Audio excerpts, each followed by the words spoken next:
you do have a drawer. Yeah, but do I need that in my office? Like, if I'm the president, do I need to keep, my old iPhone 5, I need to have it in this junk drawer in my office at all times? No, of course not. Where do you put your USB keys? I don't have any USB keys anymore. I used to have USB keys, but not anymore. No need for those things. Where do you put your block of Post-it notes? Are you going to ask me just about every office supply you can possibly imagine? I'm going to start looking through my drawer. Where do you put your AA batteries? Where do you put 3 decks of playing cards? I have neither Post-it notes nor 3 decks of playing cards. What are you doing with 3 decks of playing cards in your office within arm's reach, nonetheless? What is the circumstance where you're sitting there thinking, you know what I need? Not 1, not 2, but 3 decks of playing cards, and I need them so accessible that I don't want to have to stand up to get them. You stay tuned to Number File and you'll find out soon enough, my friend. Okay, so no drawers in the fantasy desk. So it's just basically a plank of wood between 2 trestles. Yeah, the desk I'm sitting at right now is just flat surface, no drawers. It goes down. Yeah, that's all it is. That's all it needs to be. I would also want it to be able to be a standing desk, which is something I'm looking into for my current office now that I haven't set up yet. But I used to have a standing desk. I don't anymore, and that is something I would like to get at some point. So I could have the very first presidential desk that you could press a button and it would convert into a standing desk. And that'd be good. Get a little treadmill underneath it. I don't think you really buy into this kind of traditional authenticness of the White House, do you? But everything becomes traditional. I'm telling you, future presidents, they would say, ooh, this standing desk with this treadmill is awesome. And they'd start using it. And then in 100 years, it'd be traditional. All right. That's how traditions work. Somebody has to start the new ones. Your desk is nowhere near as impressive as I'd hoped. I thought you were going to tell me about little ideas to have little cable holders and USB things in here. And it would have what about secret compartments for maps and things? For maps and things. Yeah. I like that. I like that because... Where are you going to put your secret maps? Yeah, where do I keep my secret maps now? I don't even know. They're just somewhere in the house, I guess. You probably don't even have secret maps by the sounds of it. I don't have secret maps. Where do you keep your secret maps? Your secret maps are in the cloud.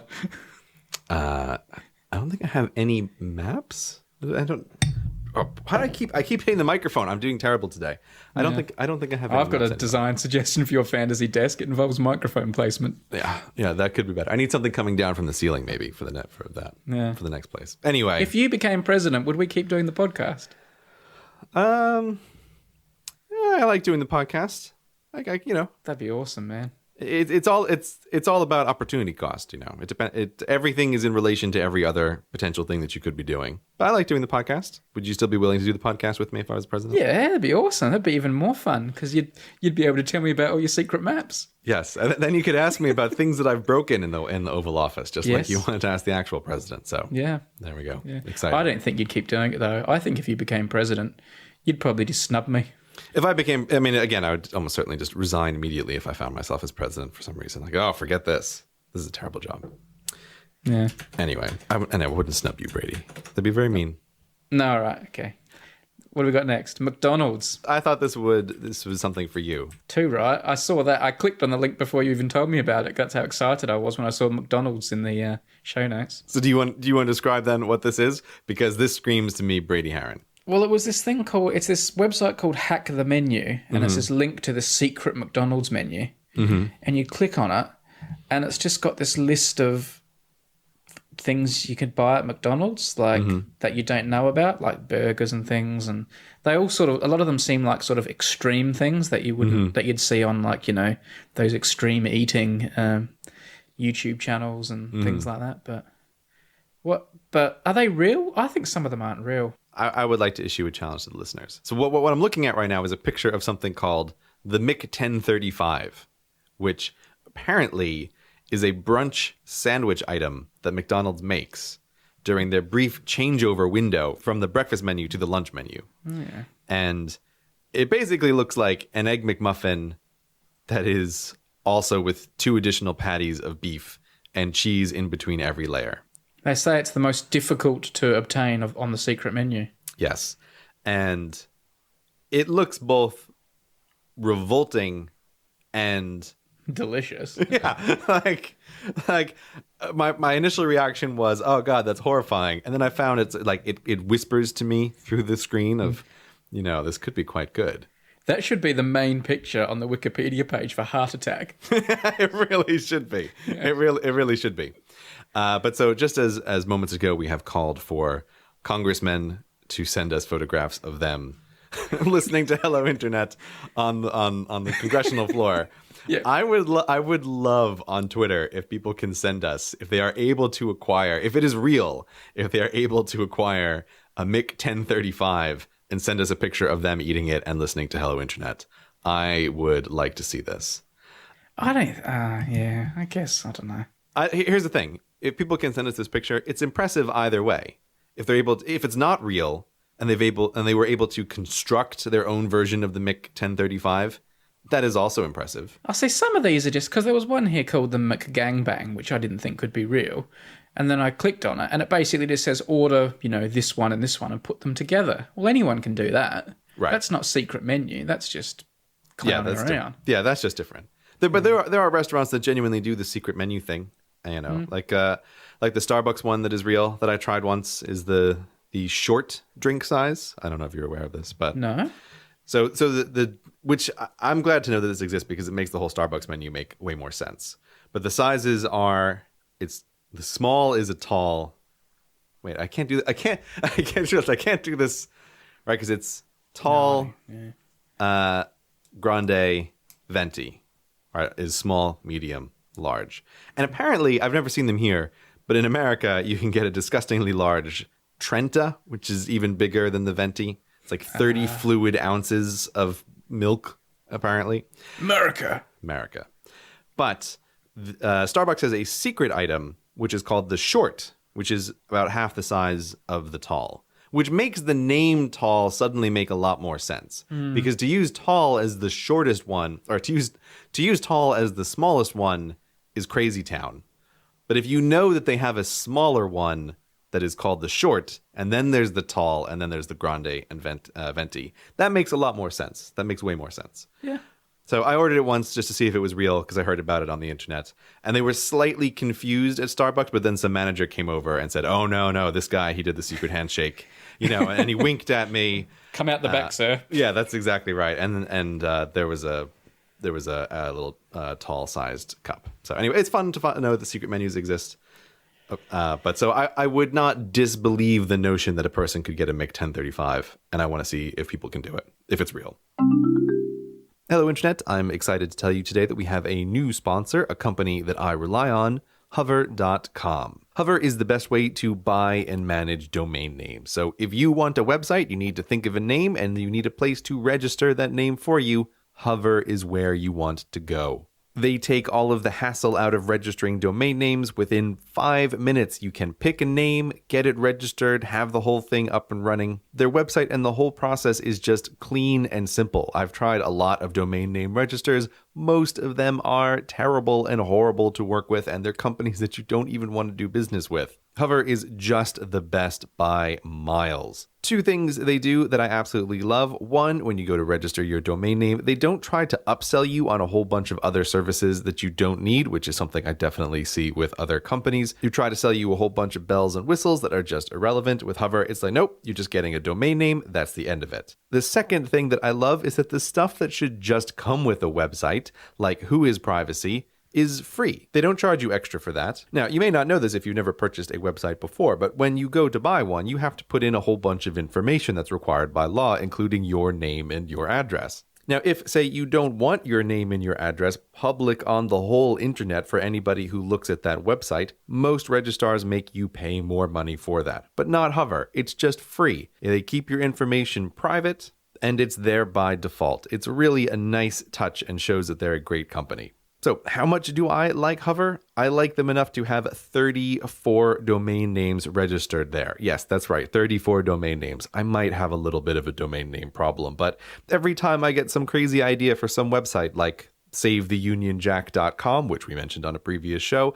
I register it on Hover just in case I ever want to do something with that. If you have an idea for a website you might want to run, Hover is the place to register it. They make it as simple and easy as possible. They have a support team that is always available in case you need a hand, and they have what they call their no wait, no hold, no transfer phone service. So when you call, a real live human being is there ready to help you. And if you're like me and don't exactly like making phone calls, they also have online tutorials and email support, which is what I have used on the occasions I've had to ask them questions, and it's been very good. Now, the other thing about Hover is that they actually listen to the show, and they like to do things with the promo codes that you use. So if you're going to register a domain name, go to hover.com and you can get 10% off your first purchase. But, and this is the promo code they're making me say, you have to use freebooting at checkout. Yes, that's right. The promo code to get 10% off is freebooting. It's not another word that I might want it to be, but you know,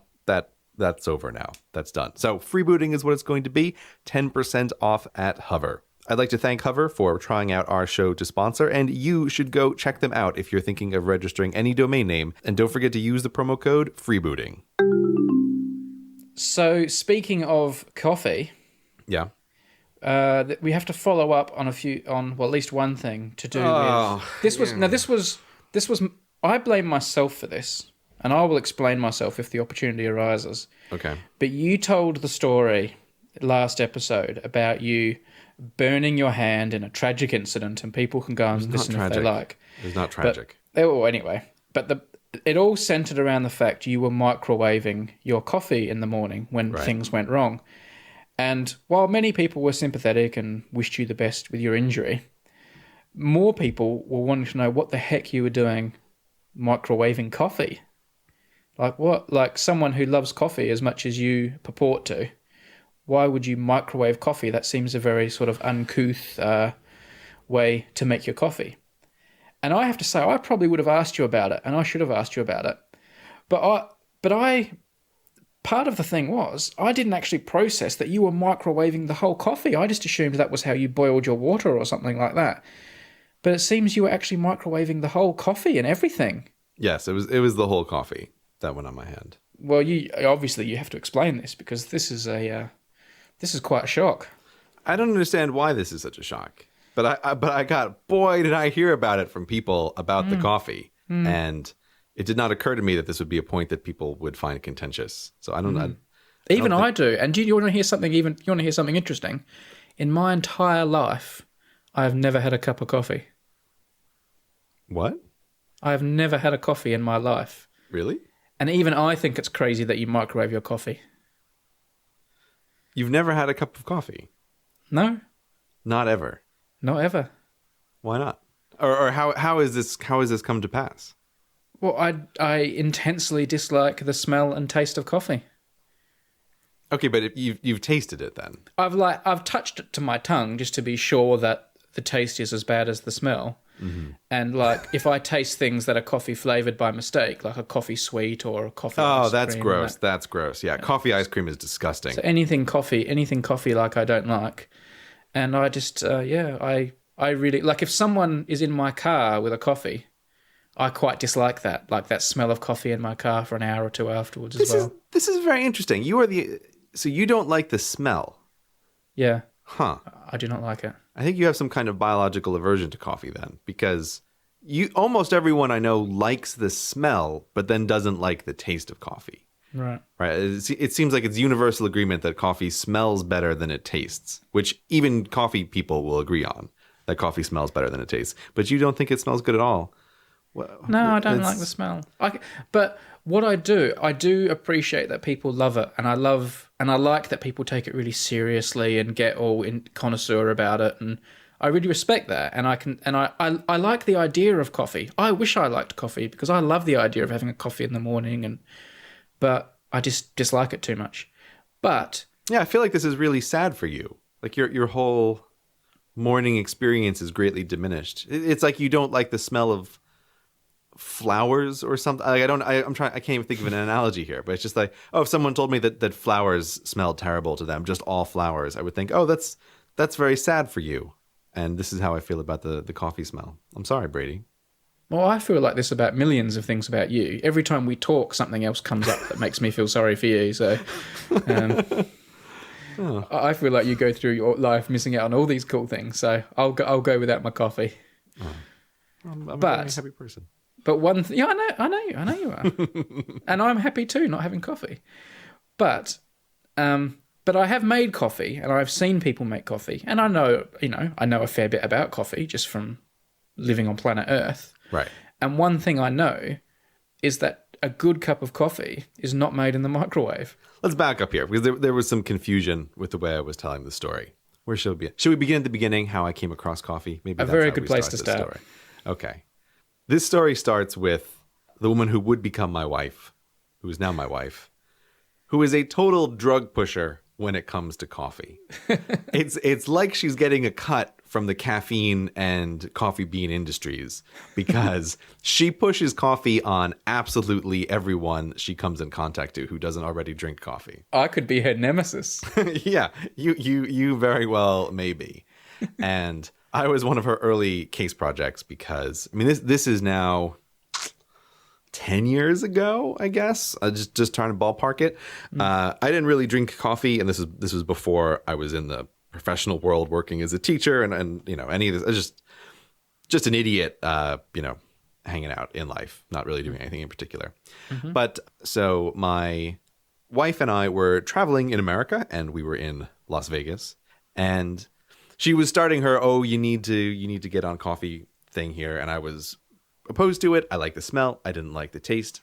But she used what is the gateway drug for very many people to getting into coffee, which is Starbucks Frappuccinos, right, which are basically ice cream shakes. There's a Starbucks that is in the Luxor Hotel, where we were staying, the Big Pyramid one. And so I had a Java chip Frappuccino there, and this was the gateway drug. I thought, this isn't bad. And there's like little chunks of coffee beans in there. And from this, my wife kind of got me hooked on those and then eventually transitioned me into coffee. And so I've gone through like a whole bunch of phases, and I'm in a new phase now. But I went to like lattes. For a while, I did drink instant coffee when I was a teacher, which people find absolutely horrifying. But you got to do what you got to do. You need coffee all day long, and you need it right away. And you can't possibly have like roasting stuff in a school. But yeah, so I drank lattes, and now I am drinking actual coffee. So if we go into our kitchen, I was looking at it today, and there are, I think, depending on how you want to count it, 4 or 5 pieces of equipment that are related to coffee production that are there. So we have a drip coffee pot. We have a burr grinder. My wife also has one of those machines that has the little capsules that you put the capsule in and it makes the coffee. I don't know if you know about this. Yeah, I know that. You know, I forget the name for them. I can't remember. People will know. They always make me think of, have you ever seen RoboCop 2, Brady?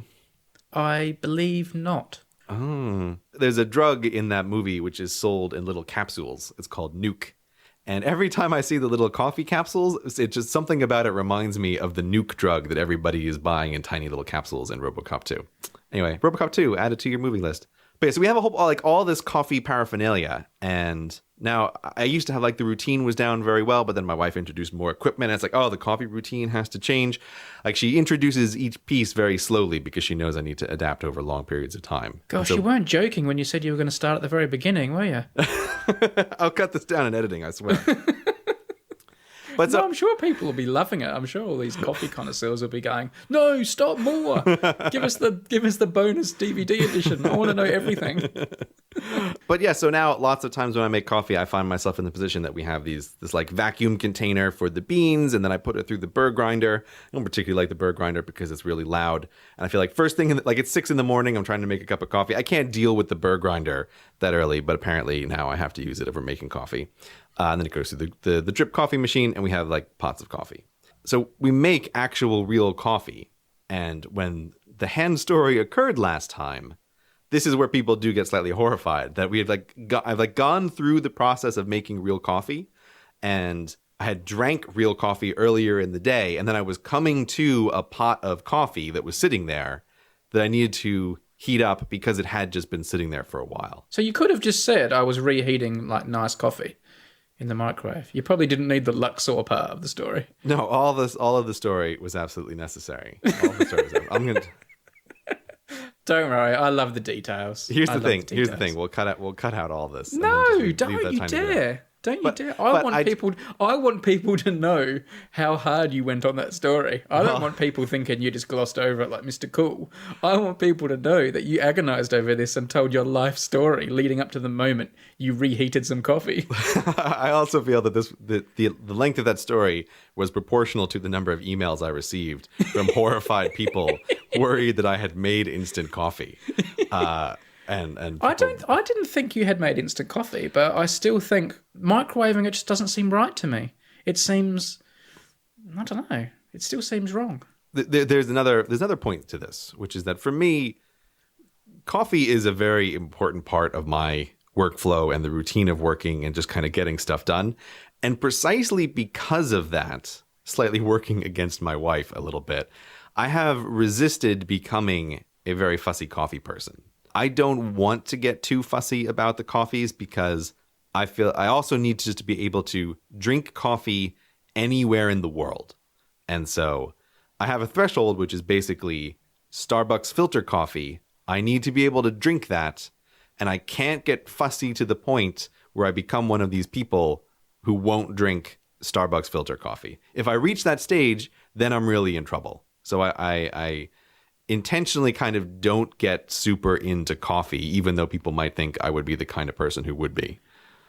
Well, I'm surprised you need coffee at all because you, like everything I know about you, you're all about kind of, redundancies and safety and mechanisms and things and making sure everything is safe and works. And making yourself dependent on a drug seems to go against the CGP Grey I know, who would never want himself to be dependent on anything. You're all about you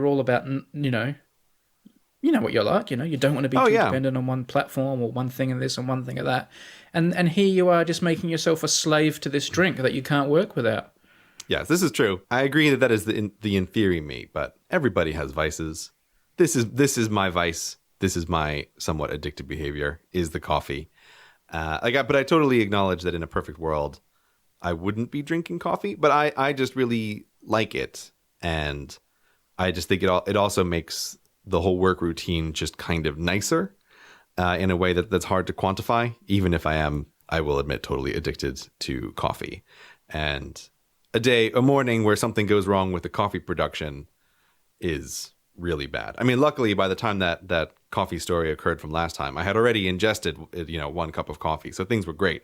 But it would have really been a disastrous day if that was supposed to be my first cup of coffee. And then I had to go to the hospital without any. I probably would have stopped at Starbucks on my way. I'm pretty sure I would have done that. I would have stopped at Starbucks on the way and be like, okay, listen, I need a filter coffee to go. And now I'm going to sit in the A&E and hold the Starbucks in one hand as I tell the doctor that I burned my other hand with coffee. That's what I would have done. That's how that would have worked. When you told the doctor what happened, this sort of superheating thing, what did they say, by the way? Did they say, oh, yeah, it happens all the time, or oh, you poor thing, or you idiot, you should have been more careful? No, the dude just seemed totally nonplussed. Like, this happens all the time. Yeah, but it does, yeah. I mean, that's just the way it is with doctors. Like I said, we've been there a couple times before with relatively serious stuff, and they're always like, oh yeah, we see 20 of these a day. But it's like, oh, this is a horrifying moment in our lives. It's a terrifying trip. It's like, whatever, you're my third and it's not yet lunch. That's what it's like for doctors. But yeah, so anyway, coffee, you need to be able to drink it anywhere in the world. I don't want to get too fussy about it. But unfortunately, I do recognize how good coffee can be, which is something I kind of tried to avoid for a while. But so now I can be like, oh yeah, that's, Jamaican Blue or Kona coffee. Like, I can definitely taste the difference, especially now that I don't drink coffee with sugar in it or anything. So I can really notice it. And I think, this is getting a little too close to being a coffee snob. Yeah, you got to stay off the good stuff. Yeah. All right. We're cracking through the follow-up here. Are we? No, we're not. We're not at all. Not. This is not. Oh, God. When a follow-up item involves you telling the story of how your wife introduced you to coffee, we're in trouble. I know. We have to. You know what we have to do? We have to eventually get to the YouTube thing, which you teased last time. And so now I find we have to rush through stuff because we're chained to that because of you saying we were going to do it next time. So we Well, have to since do when that. do we do what we say we're going to do? We told people we were going to review Black Mirror one episode, and then we just didn't. And we did it the one after. Yeah, and that wasn't good either. People were angry. People didn't like it. I didn't hear a lot of anger on that one. Each angry comment burns deep when people are expecting something. All right. So we'll skip over that. We'll skip over one. What's this next thing? Very minor. What do you got here? Oh, okay. So I have something exciting for you. You're right. I have Plane Crash Corner. You can't do Plane Crash Corner. I am doing Plane Crash Corner. That's my thing. Come up with your own corner. I found something for Plane Crash Corner, and I wanted to bring it up. Oh. You see, I thought you'd be excited, and you're just disappointed. Okay, fine. We won't do Plane Crash Corner. No, come on. Hit me with your Plane Crash. No. I thought you'd be really happy, and you're not really happy. You're disappointed. Oh, I was joking. I am happy. Although I did say we weren't going to do Plane Crash Corner this week because we went so hard last week that I felt bad for all those people who listened to us on flights. Yeah, we did go a little too hard. You made my wife all nervous. You know, we have some flights coming up, and she was like, I shouldn't have listened to that Plane Crash Corner. Like, yeah. It was no good part of that makes me feel bad, but part of me feels a little bit warm that your wife was listening to Plane Crash Corner. It's like I'm sharing the love. Yeah, she listens to the podcast. She was listening to it literally right before I was recording this. I just play my wife bits of the podcast that I think she might like, and she gets angry when I play them. Yeah, so that doesn't go over well. Yeah, like something will happen, and I'll go, "Oh, you should listen to a part of the podcast. We talked about that." And she's like, "No," and then I play it, and she's like, "No." And your wife listens to the whole episode, even Plane Crash Corner. Yeah, she feels the episodes are too far apart, and she gets on my case. She keeps going, "When are you going to make another episode?" So she really wants them. But she can talk to you anytime she wants. She can do Hello Internet live. She can, but she also, as we were just discussing before I got on the microphone now, she often finds herself sympathizing with you, Brady, and listening to I think she enjoys or has sympathy for listening to you sometimes deal with me in particular ways. And so she's like, "Oh yeah, no, Brady, that is really frustrating. Brady's frustrated with you here. I would be frustrated with you there as well." So I think that's why she likes listening. She feels my pain. Come on then, Gray's Plane Crash Corner. Let's have it. Anyway, no. This is just follow. The Plane Crash Corner is still yours. This is not my Plane Crash Corner. This is probably the only time we might do this podcast for 100 years, and I will never have anything to bring up in Plane Crash Corner. But I'll send it to you on iMessage now. Wow, and you've been holding this back too. This is like a little Christmas present. Yeah, it kind of is. All right. Not really. This is the kind of Plane Crash Corner that I would send you. When you see it, you'll see what I mean. Okay. It's come to my phone and not my computer, but anyway. Oh, we gotta fix this. No, it will come to my computer, but like in about 5 minutes. Oh. It's not my fault. Okay, you have sent me... This is very Han Solo of you. That's right. Would it help if I got out and pushed? It might. You have sent me a pie chart. Yes, this is my Plane Crash Corner, is this pie chart. Which seems to show... I'm assuming that's fatalities, is it? Yes. I found this on the Data is Beautiful subreddit. And I thought this was interesting. This is all aircraft fatalities in 2014. Mm-hmm. And the thing that I think is really interesting about this is the two Malaysian airline flights, which you have spoken about endlessly on Plane Crash Corner. Those two flights made up 44% of all of the plane crash fatalities in all of 2014. Well, that just justifies the amount of time I gave them on Plane Crash Corner. Does it?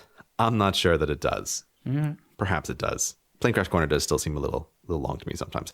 However, I didn't even want to do it this week, and you're doing it, so I don't know what you're talking about. But I'm bringing it up because I feel like this pie chart is a nice reminder, a nice visual reminder of how safe airline travel actually is. That, by the way, that thing just came through on my computer now. That's the lag I'm dealing with here. Great. Thank you for that. I'm glad you brought that up right now. Thank you. I'm just, we don't have to be all professional. I want, people should know how this podcast unfolds. There's no varnishing this, man. This is how it is. Warts and all. If we have any problems with the perception of this podcast, it is that it is too professional. So you are right. It is good to make sure that people can hear all of the little things that we deal with when trying to talk to each other over computers, Like which we're really bad at. We really struggle. Like, we have to insert all these problems falsely, otherwise we're just too damn professional. Yes, that is not at all the case. Your pie chart, you were saying your pie chart highlight, you were going to say basically plane crashes are no big deal and flying is very safe and let's all have a group hug. But not the last part. No, not the group hug. But the rest of it is, yeah, because it's something like 1,100 fatalities over the course of 2014. And then the 2 Malaysian flights together are about 530, Hey, 40 I'm on board. casualties. I'm on board. Between now, when we're recording this, and when people listen to this podcast, I will have been on 3 long-haul flights. So, it's not like I'm, cowering from flying as a result of my interest in plane crashes. I agree it's safe. I know that you are not cowering, but I like to look at this pie chart and reassure myself for the flights that I have planned in the future. Oh, right. Plane travel, relatively safe. Do you want to talk about where you're going? I don't even remember where you're going exactly. I'm going to Dubai for a holiday. Oh, yeah? And then I'm going to America. Going to America. Going to America for more number file over it. Oh, so you're going to San Francisco. I am going to Berkeley. Right. The spiritual home of number file. Yep. If one of those planes crashes and I don't come out the other side, right? Will you still put this podcast up? Yeah. You will. Well, I mean, now that you've said this, I'm not sure I want you to. Do you want me to not put this up in case you die? We should talk about this at some point. What's our policy on the podcast if one of us dies? What do you mean? What do you mean? What are we discussing here? Well, look, like we're recording this, say. Right. What if one of us dies, before... Because we're recording this one quite far in advance. Yes, that's true. Yeah, that's true. Yeah. The listeners aren't aware, but we are recording this, 2 days after we put up the other one? Yeah. Precisely because you're going to be flying. Yes. Yeah. All over the world. So we need to have an agreement in place. If one of us dies, what happens with the podcast? Like the last one recorded. Yeah, it's really easy because if I die... Well, I have all the files. No, now that I've got Audio Hijack, I could put out our last recording. And because you've got such a cult following, that could actually be worth something, couldn't it? Gray's tragic last recording.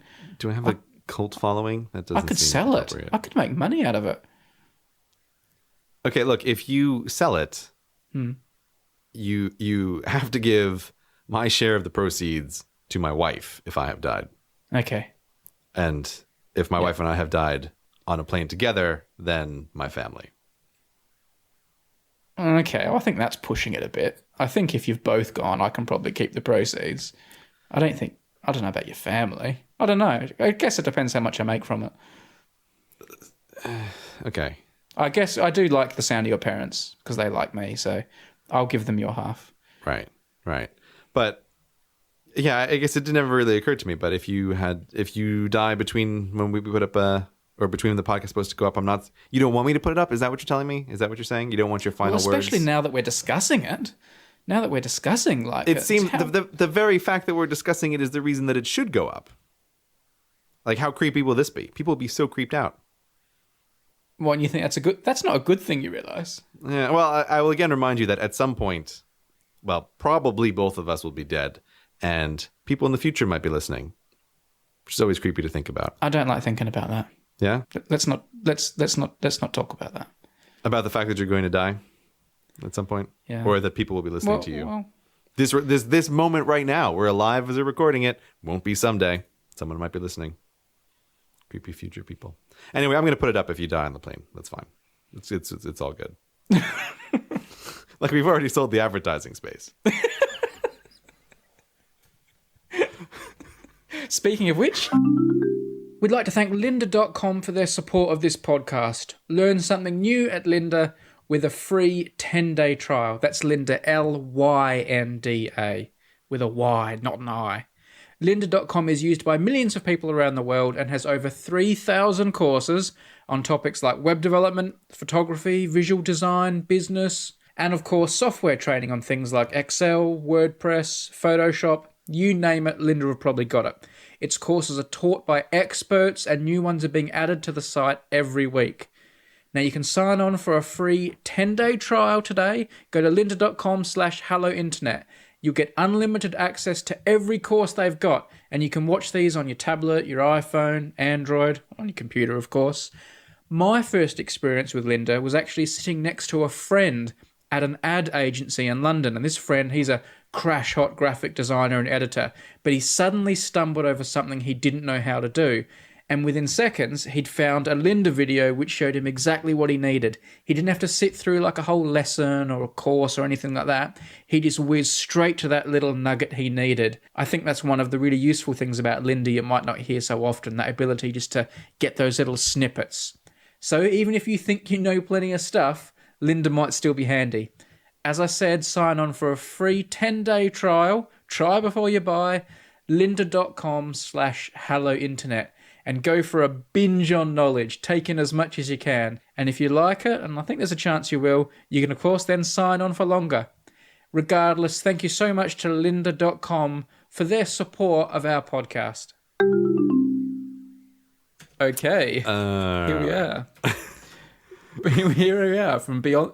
At some point, we are going to be dead. So here we are from beyond the grave. And speaking of things that are dark and morbid, another thing that will have happened since we recorded, right, is you will have released the latest Hello Internet animated by our friend Dovsky. Yep. And I did have a sneaky preview of it, thanks to you, because he has sent it to us already. Right. And I love his work, but he certainly looks at things differently. I don't understand your dark and morbid comments. I don't see that at all. Well, not morbid, but he does put like a twisted take on things. For people who have never, the reason that I bring this up is for people who have never seen these things. There's this animator called Dovsky who's very clever, and he takes 1 or 2 minute little sections of the podcast and creates these animations to them. And I think 5 of them are already on our YouTube channel, on the Hello Internet YouTube channel, and now there will be a 6th one, which is his longest, that comes in at a bumper 2 minutes. And it is his longest. It has taken him the longest. And when you see it, you can definitely see why. Yeah. He spent a lot of time on this one, and I think it came out amazing. So anyway, if you do like the podcast, and you're listening this far, so you probably do, they're definitely worth a look, because he certainly puts things in a new context, and they're good fun. Yes. They're good fun. You think they're a good way to introduce people to the podcast, don't you? This is a perennial problem that we have, and I see it online when people talk about the podcast. It's always the same. People say, oh, I listen to this podcast, I really like it. But it's very hard to explain to somebody else why they should listen to it. It's very, I mean, we have the joke that, we dominate the two dudes talking category. That does not actually exist. But it's very hard to say to another person why they might want to listen to this podcast, because it doesn't fit a topic. And you can't say, oh, it's not about anything in particular. So my feeling is that when people try to introduce somebody else to the podcast, those Dovsky animations are probably the best way to do it, because you can get some sense of who we are and think like, oh, I like this little animation. Maybe I'll listen to the whole thing. Yeah. So I think they're like a nice little movie trailer. Yeah, maybe for a movie that's way longer and boringer and an entirely different kind of tone and context. But yeah, I guess they're like a movie trailer. You're saying it's more like it's a way of tricking people into listening by promising them that's one thing and then it's something completely different. It's a way to get them started, I think is the way to put it. All right. But it might be partly a trick. He makes us look way funnier than we actually are. Oh, definitely, yeah. Well, he makes us look mildly funny, which is quite an achievement in itself. Yeah. Now, we're not funny at all because we've been talking about our own mortality for the last 20 minutes. Basically, yeah. So the last 2 days for me have actually been dominated by Hello Internet business. Oh, yes. You've been very busy. I thought I'd tell people a bit about what happened, just partly because, well, no, I've got nothing else to talk about, but also it does involve Hello Internet, and also maybe you'll have some input or people will have things to say about it. Now, it's going to come across as a bit of a humble brag, at times. Just before you all start giving me #humblebrag, I'm just letting you know I'm aware of it. Anyway, we released our small number of tickets for this event we've been talking about for a month or two now, where people can come and watch Star Wars at Bristol Zoo with you, me, and David Prowse, who played Darth Vader in Star Wars. I bid and won in an auction on the right to watch Star Wars with David Prowse at a charity event a few months back, and it was supposed to just be for me and a handful of friends. But I spoke to the zoo and I spoke to David and said, could we turn it into this Hello Internet thing? They both agreed because it was a chance to raise more money for penguins, the zoo's penguin conservation fund, basically, for South African penguins. But it was still going to be a very small event, and it still is going to be a very small event. And this is what has caused problems. Because I was going to say for reasons unknown. Not for reasons unknown. Meeting David Prowse is awesome. So a lot of people want to come to this event, it turns out. I didn't realise just how many people wanted to come until a couple of days ago. So basically at midday on a Tuesday, we released an email address, a secret email address to our Patreon supporters to get the first half of these tickets. And the idea was then the next day, on the Wednesday, we would release another secret email address to everyone to get the other half of the tickets. We thought, and I still think it was probably the best way we could do it. So at midday, you posted the email address onto Patreon because you have the control over that. And within 10 seconds, all the tickets were spoken for. Like in the inbox, like people obviously had the email already written with all the things they had to write. Yeah, that was the impressive part. Is people were preparing in advance for this. And as soon as they had the address, they pressed the button, so I had their name and phone number and details, and so there were people who had on the Tuesday there were people who had emailed instantaneously within 5 seconds, right? Who were then getting rejections saying, sorry, you were too slow. Yeah. I told you because I put the thing up and you jokingly instantly sent me a message saying, oh, no emails yet. And then not 10 seconds later, you sent me a message saying, we're sold out.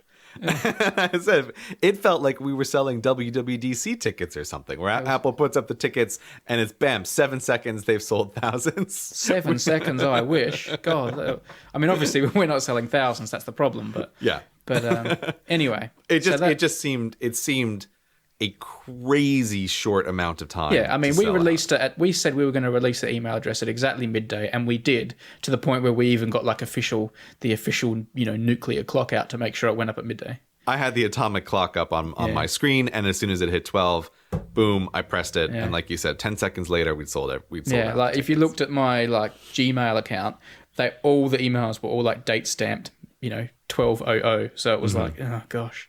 So anyway, I emailed, everyone back and said, sorry, you've missed out, but you can have a go in the public, for the other half now.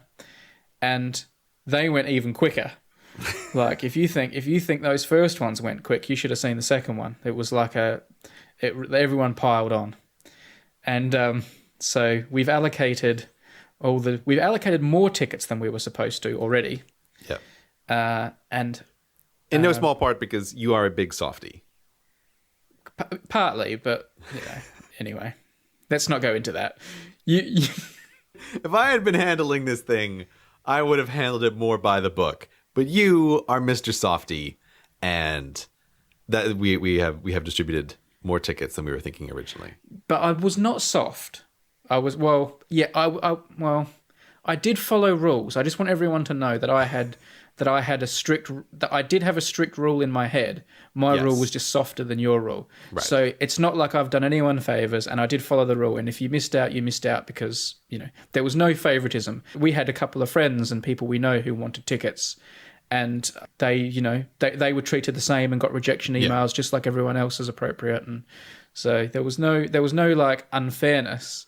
But I just wanted to allocate a few more tickets than you did. The reason I'm saying you're Mr. Softy is we had a notion of how many tickets we were going to have. Yeah. And then you felt really bad because there were a bunch of people with puppy dog eyes in your mind staring at you because they didn't get tickets. And so we were thinking, okay, maybe it can be bigger. And then before I knew it, you had already allocated a few more tickets to people.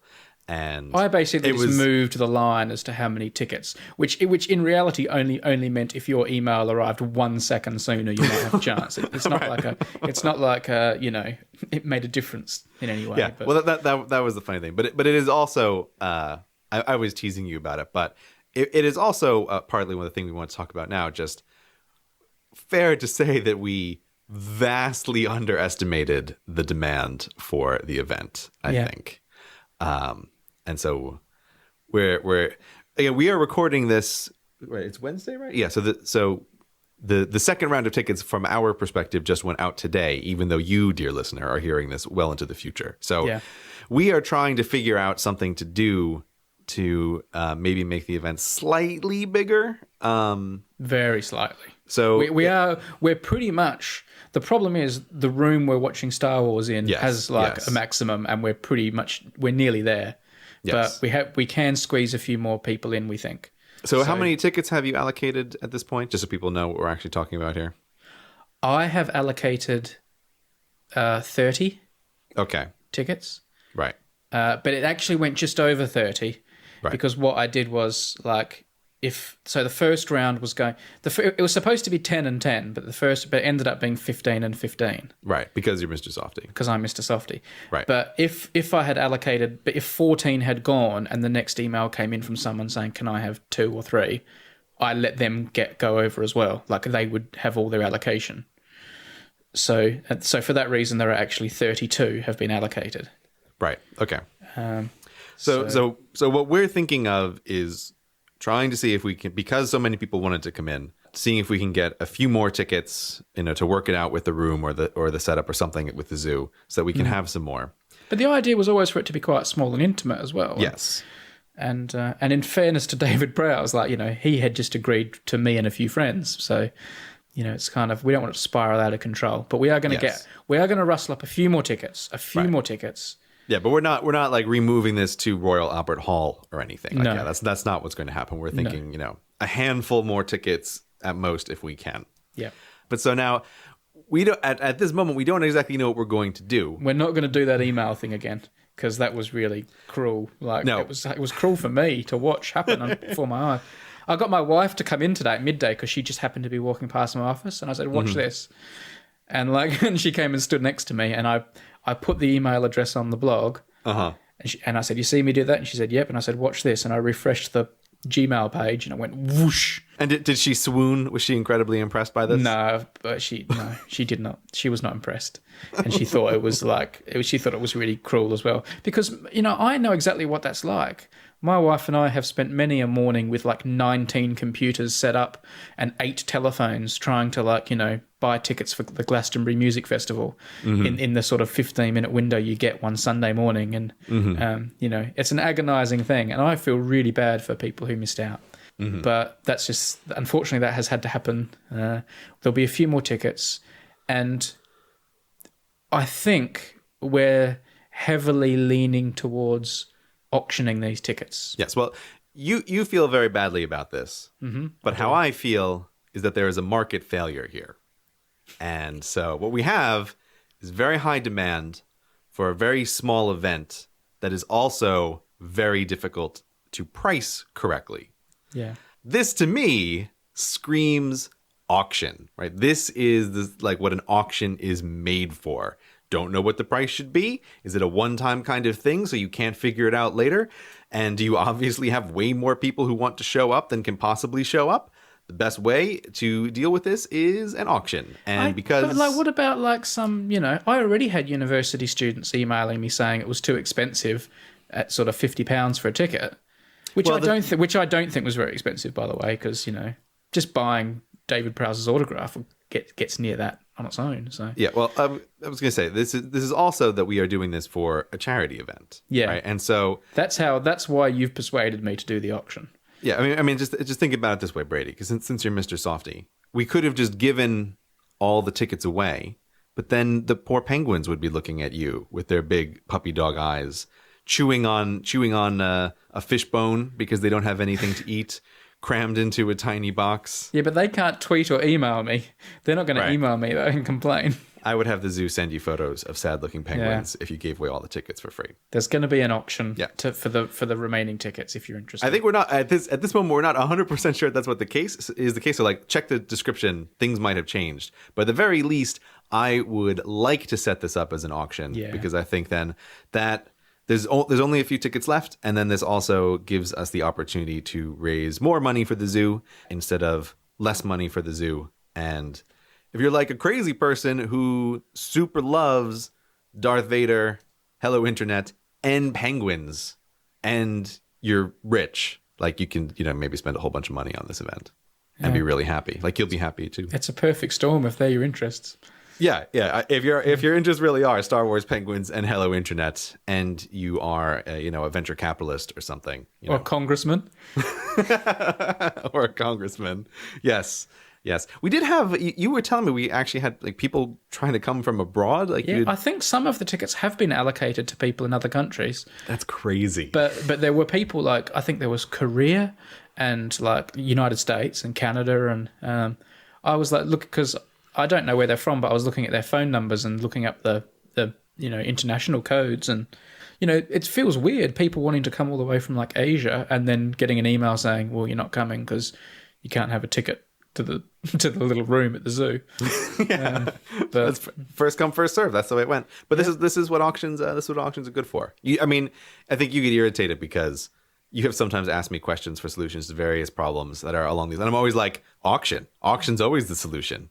And I'm always surprised that places that sell tickets don't do that way more often, of having some portion of the tickets up for auction. I auction the brown papers from Numberphile when there's a special one. That's true. I'm not opposed to auctioning things, but this was just a bit of a different one. And anyway, it's caused me more distress than it should have over the last couple of days. And you have been a slab of granite for me to cry on. Yes. As usual. I think I have been exactly as comforting as a slab of granite would be as well. Right? The tears are rolling down the surface of my cold skin. Yeah. And I'm just thinking, sounds like an auction. That's what this sounds like. So if you did email, you will get an email about how we're going to allocate these tickets. And even if you didn't email, I guess you can still go in the auction because we can't keep the auction secret. So it's open to everyone. Good luck and look forward to seeing people there on May the 9th. Not May the 4th. I know May the 4th is Star Wars Day. It was not in my control to get the day. So you don't need to email me and say, you should have done it on May the 4th. I'm not a fan of the May the 4th thing. I think that's dumb. I think it's disrespectful to Star Wars. Well, that's pretty intense there. Yeah. No, I mean, not as disrespectful as the prequels, but disrespectful nonetheless. That's an interesting choice of words to go for there. May the 4th is disrespectful to the prequel, to the Star Wars movies. Making a pun about something as special as, May the Force be with you, which is this, iconic, important thing. And it's like, it sounds a bit like May the 4th. Let's make that Star Wars Day. I'm not having that. I mean, puns are just dumb anyway. Yeah. I'm not a fan of the puns. Yeah.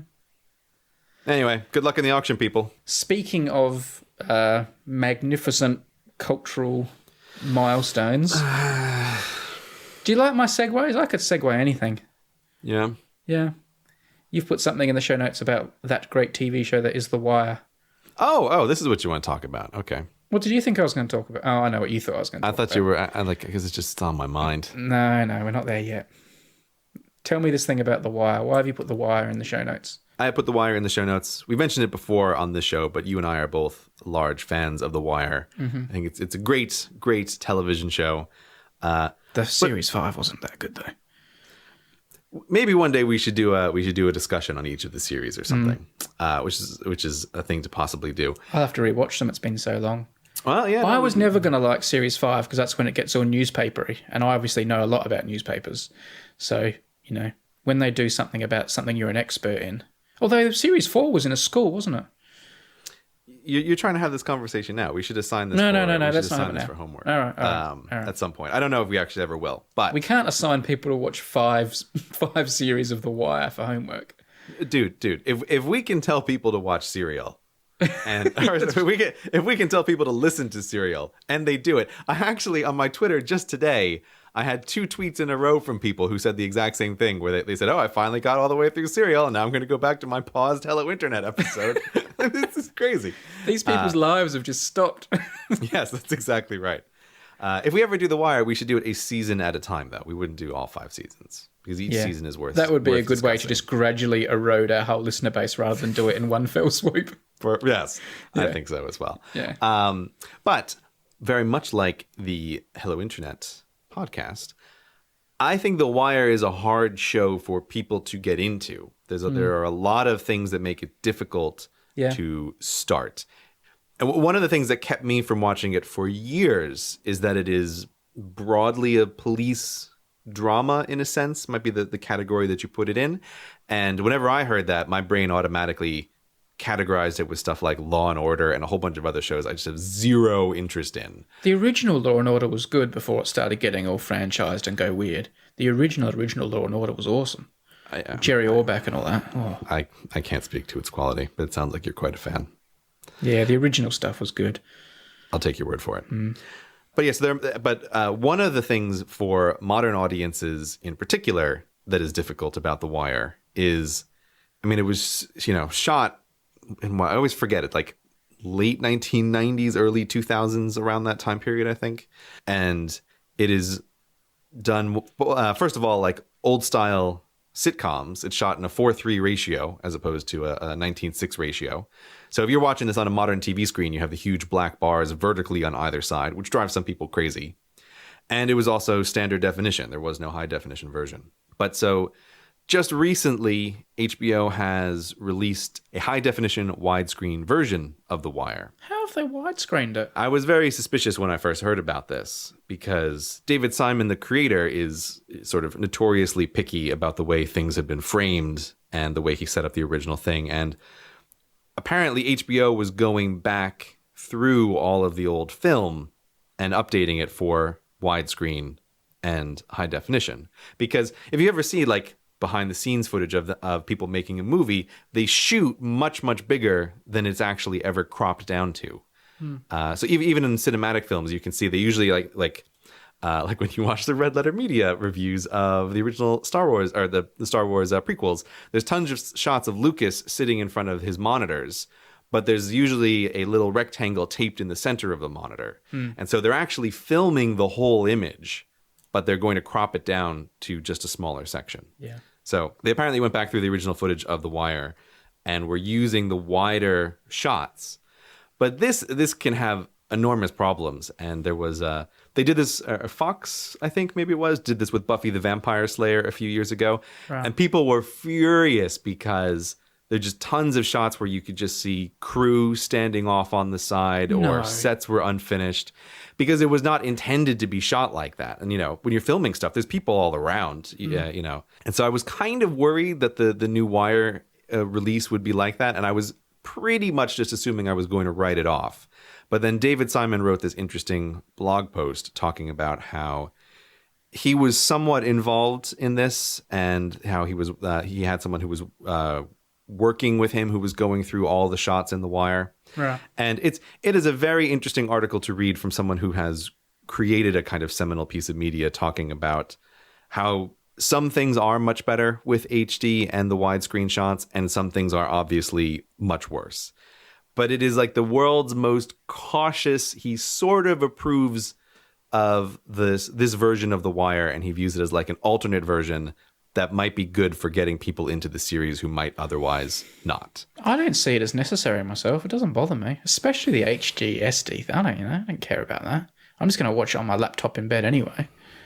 Yeah, I was aware when I watched it the first time, when I felt terribly sick at a family reunion a few years ago and had nothing else to do, that the first few episodes, I felt like I did have a bit more resistance to it. And if it wasn't for the fact that I had nothing else to watch, I'm not sure I would have continued onward. So I just think the widescreen HD thing makes it easier for people. So if you are one of the people like I used to be who has heard everyone in the world talk about how good The Wire is and you have never watched it, the HD widescreen version might be a good place to start and to try that show out, because we both really like it and highly recommend it. Hello, Internet. This episode is brought to you by Squarespace. Squarespace is the easiest way to create a beautiful website, blog, or online store for you and your ideas. Squarespace features an elegant interface, beautiful templates, and incredible 24/7 customer support. It's simple, it's beautiful, it's powerful, and for only $8 a month, you'll also get a free domain name if you buy Squarespace for the year. They have responsive design, so your website looks great at any size, from a gigantic computer screen down to a tiny phone. They have Squarespace Commerce, so every website you create also comes with a free online store to help you sell your stuff. And they have Cover Pages, a feature that allows you to build a beautiful one-page outline presence in minutes. As you may know, Squarespace is what I personally use to run cgpgrey.com and this podcast that you're listening to right now, so I highly recommend it. You can start a trial today with no credit card required, and this lets you begin building your website immediately. So even if you're just thinking of starting a website, you can just go and play around with Squarespace just as it is, try out all the features, see what it's like, really kick the tires on the whole service, and you'll like them. When you decide to sign up for Squarespace, make sure to use the offer code HELLO to get 10% off your first purchase and to show your support for Hello Internet. As always, we want to thank Squarespace for their support of this show. Squarespace. Build it beautiful. Last episode, we talked about something we didn't have time to talk about, which you dubbed YouTube. I can't say this very well. I cannot say half-assery. By the way, for all the people who think that's me swearing, okay, if that's me swearing, that's me swearing. I know we say that Brady doesn't swear. I have a list of words I don't say and a list of words I do say. And ass and ass are on the list of words I do say. So I have a question for you about this list. Mm-hmm. And not to derail us here, but something that occurred to me. So you don't say these words, and I totally respect that. Okay. Could you write the words? Would that be breaking the streak? How do you treat this? I have no policy on that. I don't write them. I never have written them, but let's say on the Reddit. Or on the internet, like you do, you're getting into some huge argument, and you want to call someone a sucking or whatever, right?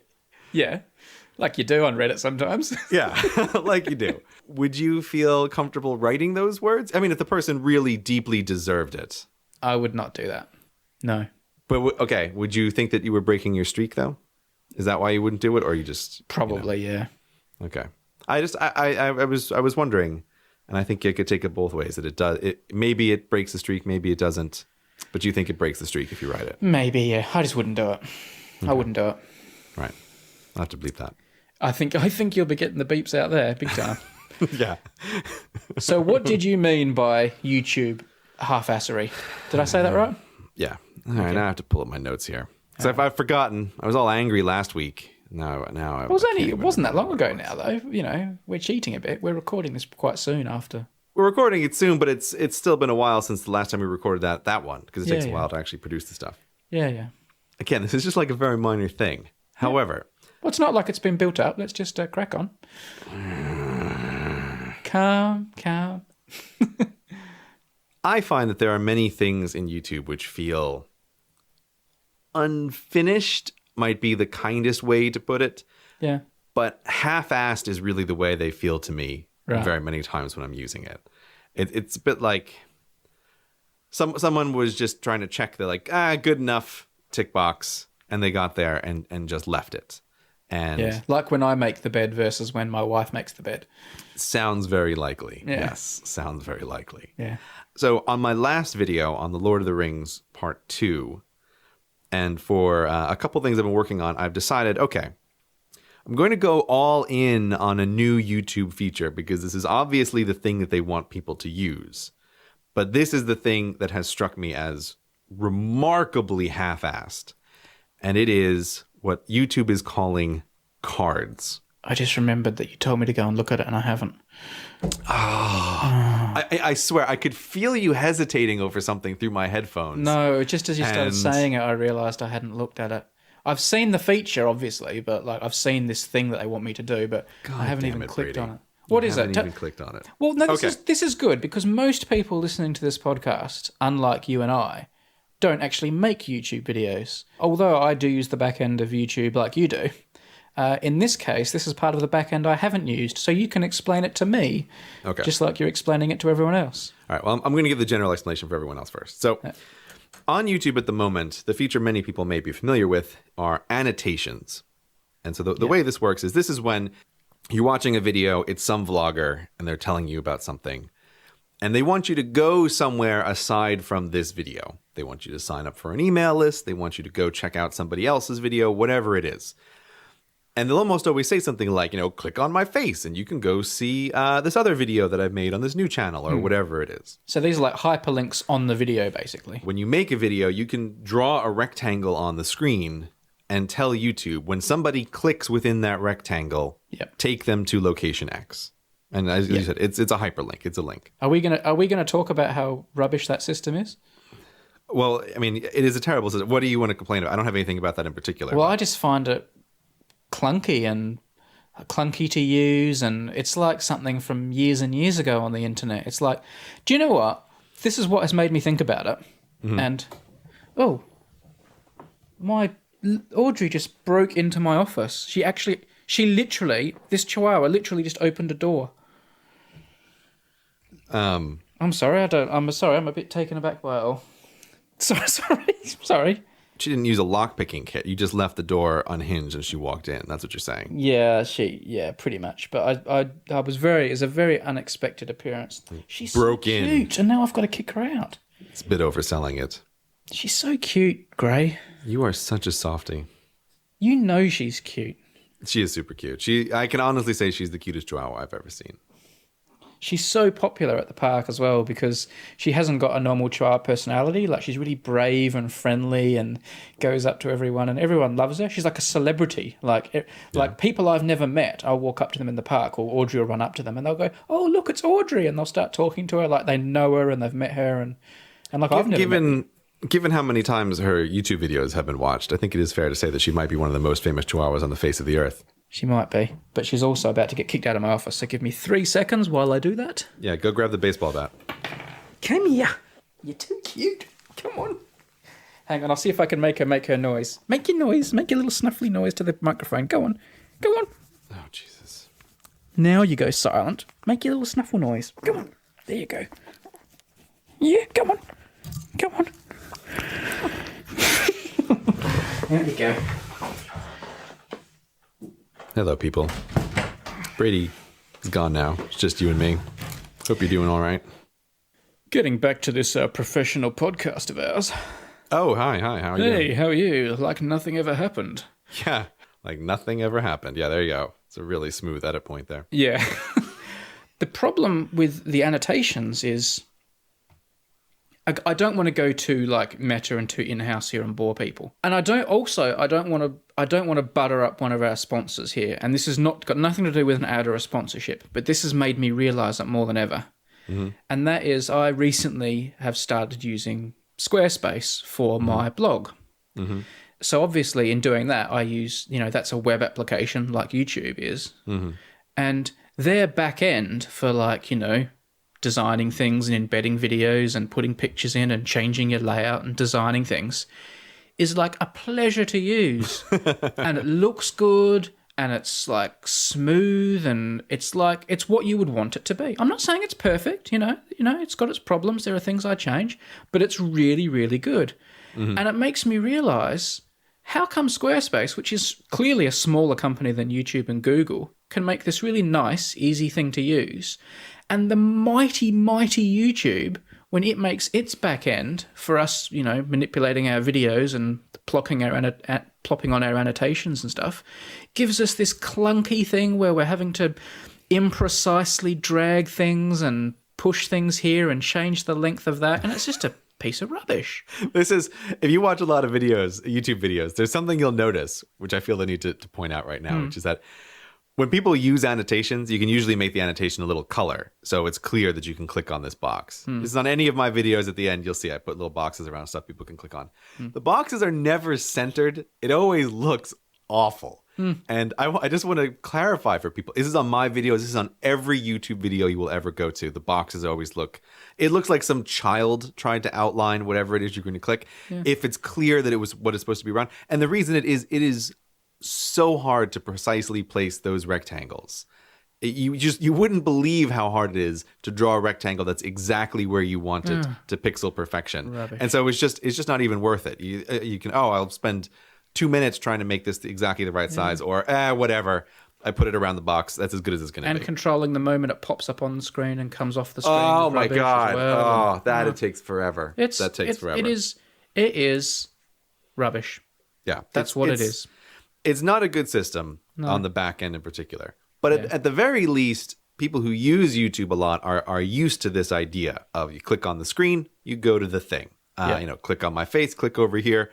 People are used to that. And I can see through my analytics, people really click on annotations. If there's something in my video and I say click over here, people click on it. Yeah. So at least it works better for the user, if not so great for us. But here's the thing that's been going on now for a few years is that annotations don't work on mobile devices. No. So if you're watching a video and someone says, click on my face on an iPad and you go to tap on their face, all you do is pause the video, right? Yeah. Nothing happens. There's no clicking here. And more people are watching, obviously, on mobile devices. That's really going through the roof. Yeah. So again, I'm not sure how much we can say about the data behind the scenes, but it is fair to say that the growth in mobile watching since I started YouTube 4 years ago is monstrous. I love how you say mobile, you American. Mobile. Mobile? Not mobile. This is one of these words I think I have forgotten how I say, All right. as we mentioned before. Anyway, so it's going through the roof. They can't click on the screen. Right. Problem. And again, vaguely, YouTube has made it sort of clear through their actions and through some whispers that they were never going to make annotations work on iPhones and iPads. That this was just not going to happen. Who knows why? I'm happy to presume there's some technical reason why it's a huge pain in the butt and they can't do it. Whatever. I'll just take that as given. But so for a long time, it was just all quiet on the Western front of what's going to happen. Is there going to be something new? And then, I don't know, in the past few months, maybe, YouTube has started to roll out this feature called cards. Cards are what YouTube wants you to use instead of annotations going forward. Because the annotation system hasn't been updated since 1995, and the cards thing is new. What is it? I have no idea what it is. Actually, do you have your iPhone on you or anything? Yes, it's in my hand. Okay. Search for my Lord of the Rings Part 1 video on your iPhone. Yep, I'll bring it up. Hang on. CDP Grey. And you're in the YouTube app, right? No. I don't think I've got the YouTube app on my phone. You don't have the YouTube app on your phone? You're a professional YouTuber. You don't see how things look on the thing? Well, I know what a video looks like. I edit it. It looks like, it's pictures on a rectangle. You are so infuriating sometimes. I don't even think you mean to be infuriating, but you really are. I don't mean to be infuriating, but I don't have the YouTube app on my phone. Okay, so I'm going to just have to describe this for everybody then. Or wait for you to put it on.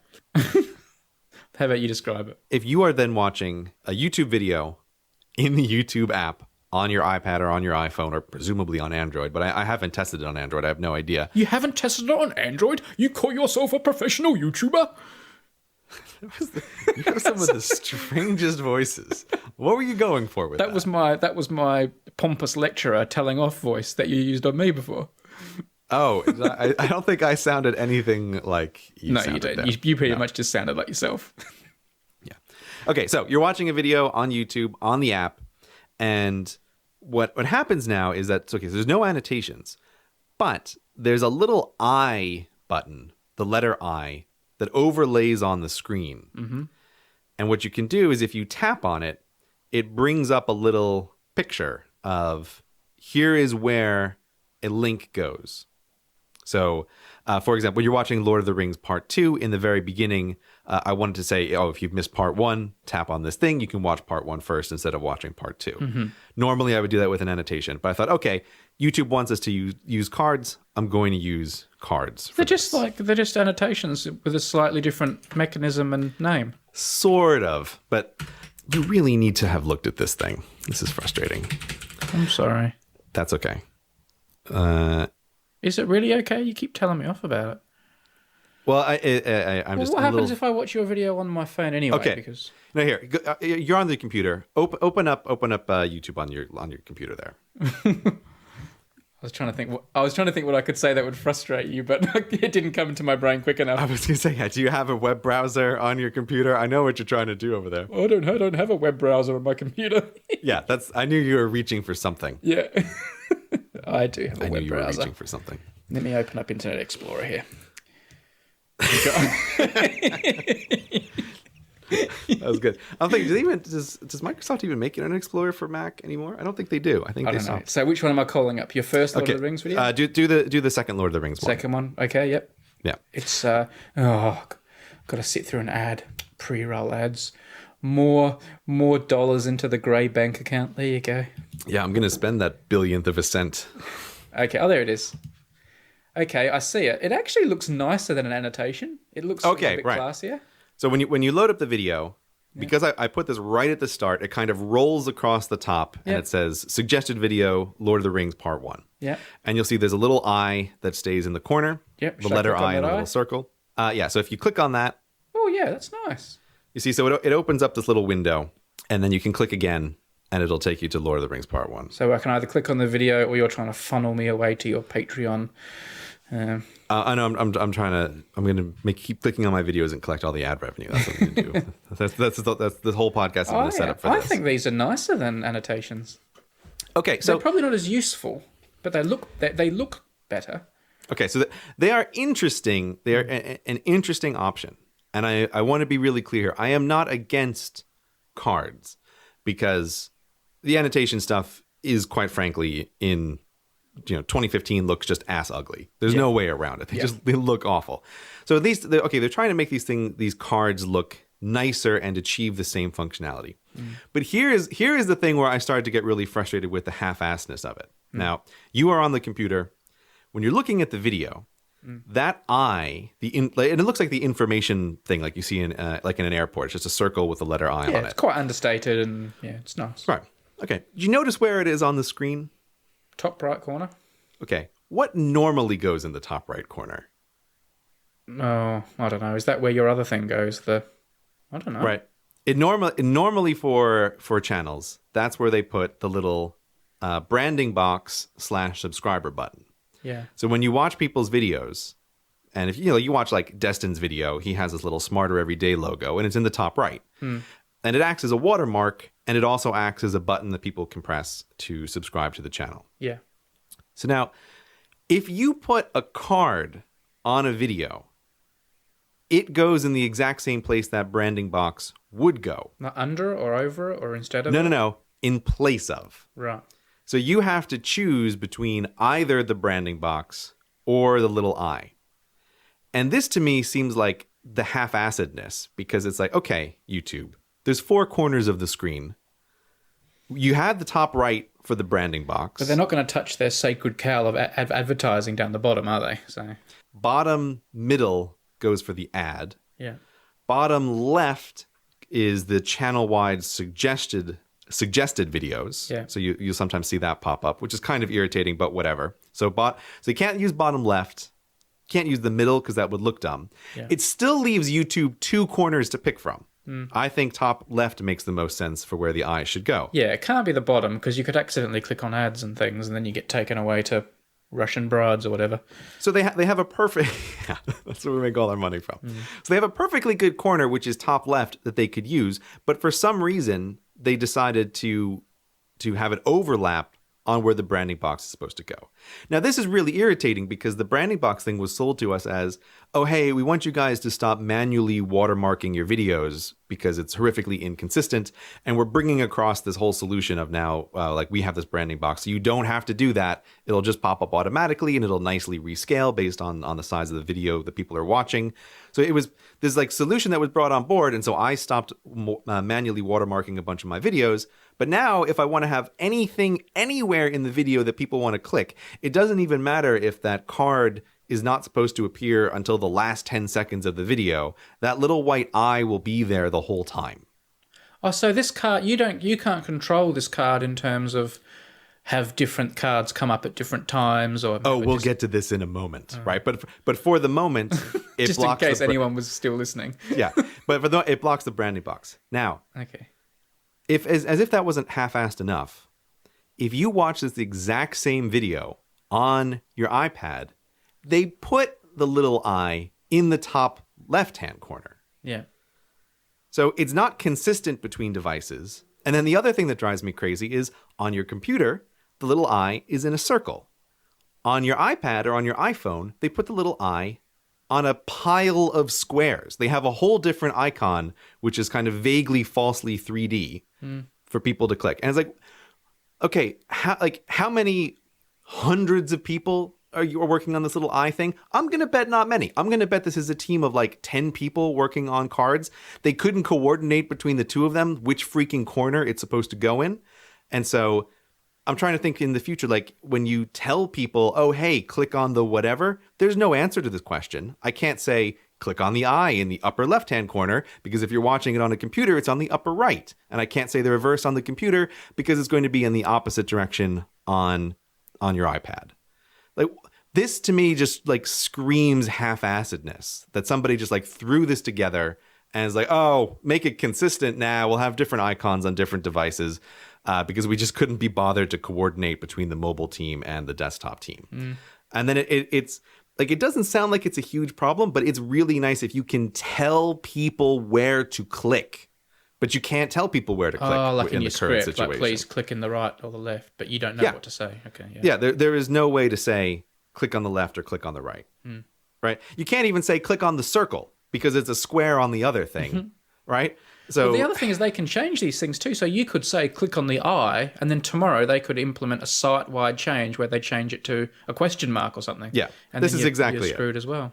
Yeah, and it's like if you watch old YouTube videos, you know, the descriptions used to be on the side of the video; they didn't used to be below. And so, like all the old Vlogbrothers videos, they tell you to click on a link that's in the description, and they're always pointing to one side of the screen. Yeah, which then just looks silly now because they've moved where the description is. Yeah. So yeah, I feel like I don't trust where this eye is going to be, and that's a problem if you want to make videos that last a long time where people are going to click on a thing. You just end up looking dumb.